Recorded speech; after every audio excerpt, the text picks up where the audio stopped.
Okay folks, so here gonna show you something interesting. We can use actually this, you see I have a very precise positioning of all these bones on the grid.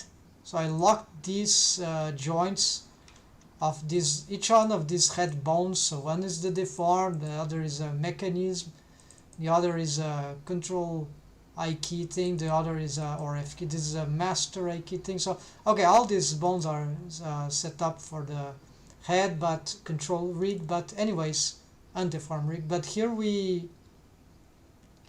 they are locked in, even on edit mode, so we can't do this with the mesh vertices, for instance, which would be super useful I think, but we can do this with bone skeleton stuff. So each bone, Shift W, has this toggle bone options. I'm not even sure if this exists here. Bone options, I don't even know, but here it exists. So select the bone on edit mode, you see, Shift W, then lock. Now it's unlocked.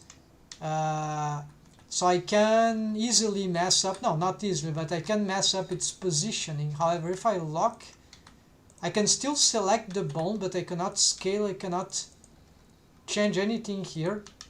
What about,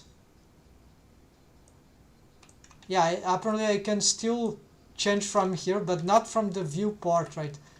So this can be complicated if you don't know the feature.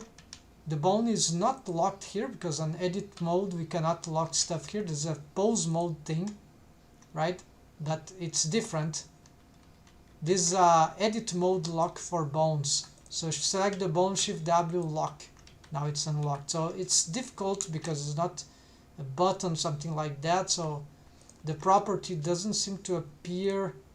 Context collection boolean set. Okay, so you have some lock data pad. So this is maybe an old style thing, right? So you see, so this can be quite interesting for rigging. And this one doesn't lock properly because its parenting relation is different than all these others.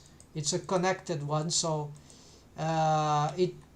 its head joint is dead because it is controlled by the tail of its parent, connected parent. So this is an exception, but you see it's still locked from the tail, so that is super useful, I think. So it's still we still retain that original position.